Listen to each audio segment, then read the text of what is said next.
எதுக்குமே இந்த நேரத்துல என்ன அவசரமா சொன்னீங்க? எனக்கு உங்களால ஒரு காரியம் ஆகணும், செய்வீங்களா? என்ன பொறுத்த வரைக்கும் கடவுள் மேலலாம் எனக்கு மரியாதை கிடையாதுமா.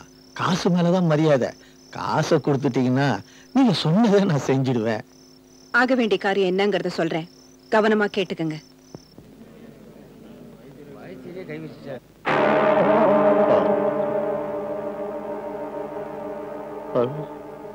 பார்வதி,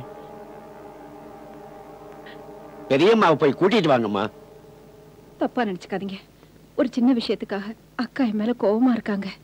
குடும்பத்தில் இதெல்லாம் சகஜம்தாம்மா. இந்த நிலைமையில நீங்க போய் கூப்பிட்டா கண்டிப்பா வந்துருவாங்க. இல்லைங்க, என்ன பார்த்தா அவங்களுக்கு இன்னும் கோவம் அதிகமாயிடும். நீங்க பெரியவங்க, ஒரு வார்த்தை சொன்னீங்கன்னா. அவ்வளவுதானே, நாங்க போய் கூட்டிட்டு வந்துடுறோம், வாங்க.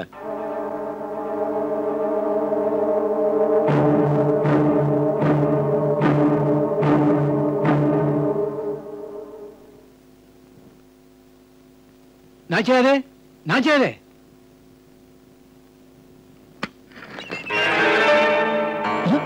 யாராவது உள்ள? ஐயோ பார்வதி, நம்ம 2 பேருக்கு இருந்த வர ஊரு தெரிஞ்சு போச்சு.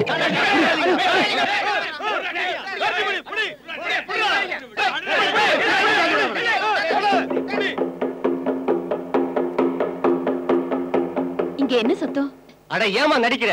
உடம்பு சரியில்லைன்னு ஊரை ஏமாத்திட்டு இருக்க. கட்டின புருஷன் அங்க சாக கிடக்குற, இங்க கண்டவனோட காம கல்யாணம் நடத்துறியாமா? நிறுத்துங்க. யார்கிட்ட என்ன பேசுறோம்னு தெரியுதா?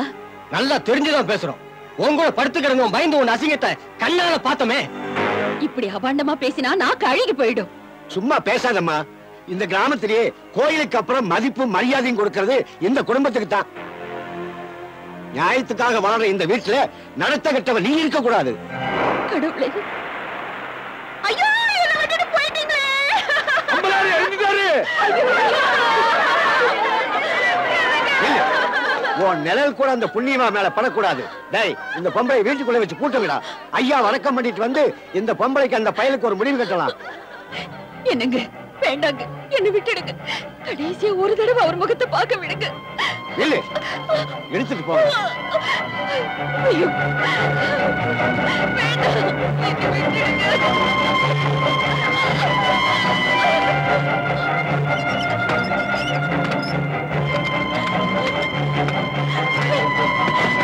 கதவு திறங்க, யாராவது கதவு திறங்க. ஐயோ,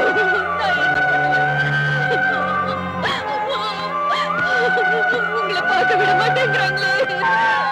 ஐயோ,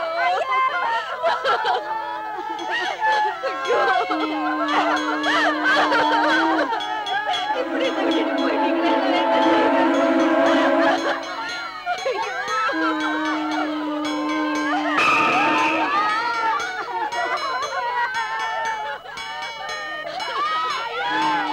மழை வர்ற மாதிரி இருக்கு, சீக்கிரம் ஆக வேண்டிய காரியத்தை பார்ப்போம்.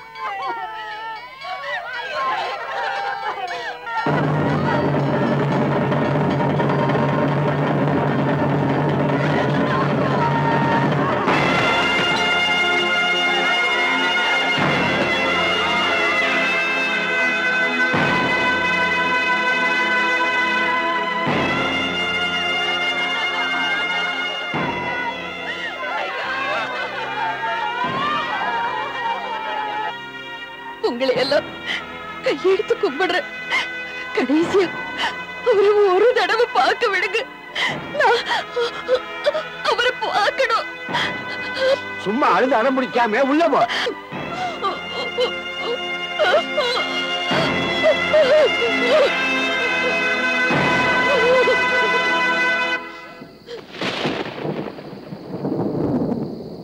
வருங்கம்மா, நீங்க சொன்ன மாதிரி ஊர் ஜனங்களை நம்ப வச்சுட்டேன். ஆனா என் பாரு தான் திண்டாட்டமா போச்சு. ஊர் ஜனம் என்னை கட்டி வச்சு ஒதுக்கி தேடிட்டு இருக்காங்க. பயப்படாதீங்க, அடுத்து என்ன செய்யணும் நான் யோசிச்சு வச்சிருக்கேன். அது பிரகாரம் நீங்க நடந்துக்கிட்டா போதும். என்ன பண்ணணும்? நீ போகும்போது பார்வதி அவ குழந்தை எப்படியாவது இங்க இருந்து கடத்திட்டு போயிடு. உன் கூட ஓடி போயிட்டான்னு நான் எல்லாரையும் நம்ப வைக்கிறேன். அவங்கள கடத்திட்டு போய் நான் என்ன பண்றது? தாயும் புள்ளையும் கொன்னுடியா? ஐயோ, இது நாளைக்கு ஊருக்கு தெரிஞ்சா நான் உயிரோடவே இருக்க முடியாதுமா. அதை பத்தி நீ கவலைப்படாத.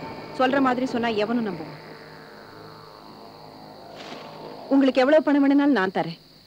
உங்க பிள்ளைய என் பிள்ளை மாதிரி நான் பாத்துக்கிறேன்.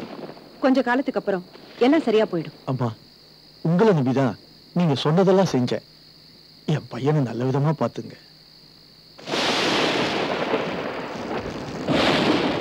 அந்த பொம்பளை வீட்டுக்குள்ள எங்கே இல்ல. வாங்கடா போய் தேடலாம்.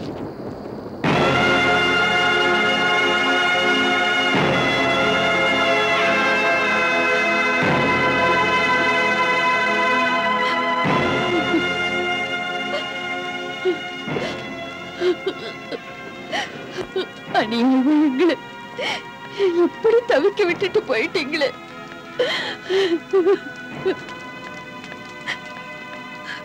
நீங்க செஞ்ச தப்புக்கு நான் தண்டனை கொடுத்துட்டுதான் நினைச்சேன். ஆனா எனக்கு இப்படி ஒரு தண்டனை வந்து சேரணும் நான் நினைச்சு கூட பார்க்கல.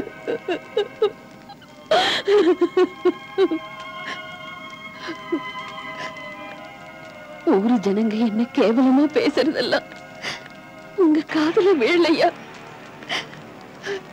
நாம பெத்த இந்த பிள்ளைக்காகவும் என் மேல சுமத்தப்பட்ட பழி பொய்யன்னு நிரூபிக்கணும்னுதான் நான் இன்னும் உயிரோட இருக்கேன்.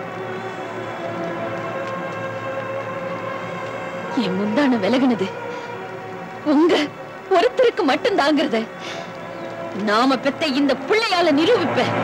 இது இப்ப நான் அழிக்கிற இந்த பொட்டு மேல சத்தியம்.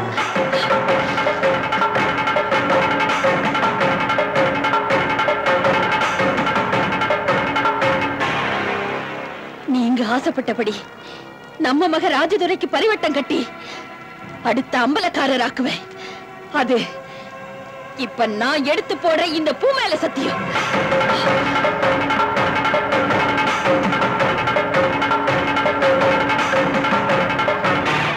தெய்வம் ஆயிட்ட உங்களுக்கு நான் நல்லவளா கெட்டவளாங்கிறது நிச்சயமா தெரியும். ஒண்ணும் தெரியாத ஊர் ஜனங்க மூலமா என் மேல களங்கத்தை சுமத்தனவங்களை என் காலடியில விழ வைப்பேன். அதுக்கு நீங்க எனக்கு அக்னி சாட்சியா கட்டி அதே அக்னிக்கு முன்னால இப்ப நான் இருக்கிற இந்த தாலி மேல சத்தியம்.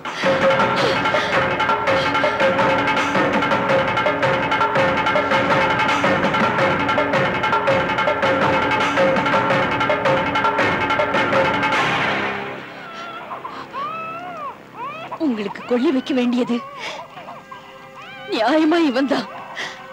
அதை கெடுத்தவங்களை இவனாலேயே தண்டிச்சு இப்ப நான் செஞ்ச சபதங்களை எல்லாம் உங்க மக மூலமா நிறைவேற்றுவேன். இது உங்க மேல சத்தியம்.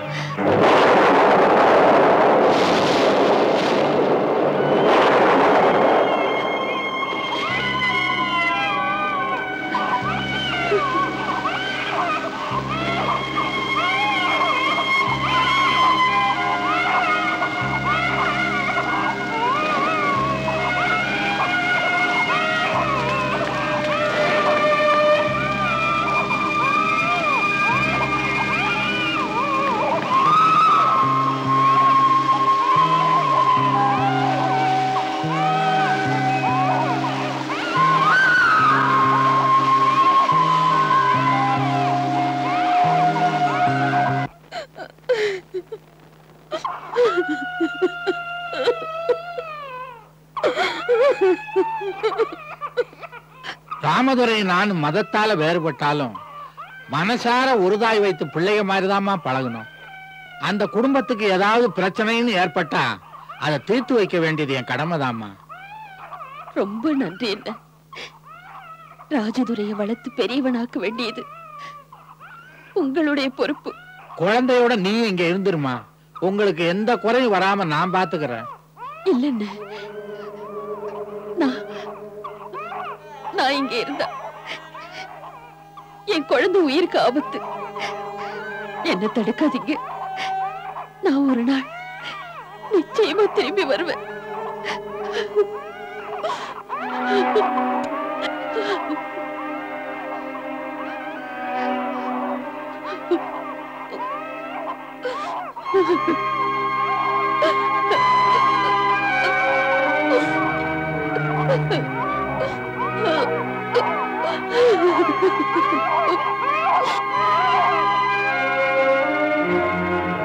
ராஜதுரை, உனக்கு 2.5 வயசா இருக்கும்போது உன்னை உங்க அம்மா என்கிட்ட ஒப்படைச்சாங்க. சொந்த ஊர்ல இருந்தா யாராவது பாத்துருவாங்களோன்னு உன்னை கூட்டிக்கிட்டு ஊர் ஊரா சுத்தினேன். உனக்கு 12 வயசு ஆனதுக்கு அப்புறம்தான் இந்த ஊருக்கே நான் வந்தேன். உங்க குடும்பத்துக்கு ரொம்ப வேண்டியவனான என்ன பல வருஷங்களுக்கு அப்புறம் பார்த்த பொன்னழகி நாச்சியாரு இந்த பையன் யாருன்னு என்ன கேட்டாங்க. இந்த பையன் என்னோட வளர்ப்பு மகன்னு சொன்னேன். ராஜா, உன்னை நேர்மையானவனாவும் நியாயமானவனாவும் எதுக்காக வளர்த்தேன் தெரியுமா? இந்த ஊர்ல எங்க தப்பு நடந்தாலும் நீ தட்டி கேட்கணும். அதனாலதான் அன்னைக்கு பஞ்சாயத்துல நாச்சியார் தப்பா தீர்ப்பு சொன்னப்போ உன்னை தட்டி கேட்க சொன்னேன். பொன்னழகி நாச்சியார் தான் மகன் சின்னத்துறைக்கு பரிவட்டம் கட்ட ஏற்பாடு பண்றப்போ உங்க அம்மாவை நான் தான் வரவழைச்சு அதை தடுத்து நிறுத்தி அந்த உரிமை உனக்குத்தான்னு சொல்ல சொன்னேன். எப்படியோப்பா, உங்க அம்மாவுக்கு கொடுத்த வாக்கை நான் காப்பாத்திட்டேன். நீங்க செஞ்ச உதவிக்கு நாங்க எத்தனை பிறவி எடுத்தாலும் திரும்ப கைமாறு செய்ய முடியாது. பார்வதி, அப்படியெல்லாம் பேசி உன் குடும்பத்திலிருந்து என்ன பிரிச்சிடாதம்மா. ராஜா, உங்க அம்மா மேல இருக்கிற பழியெல்லாம் தீரணும். உனக்கு கிடைக்க வேண்டிய உரிமையெல்லாம் கிடைக்கணும். அது வரைக்கும் எது நடந்தாலும் நான் ஆத்திரப்பட மாட்டேன், கோவப்பட மாட்டேன்னு எனக்கு சத்தியம் பண்ணி கொடு.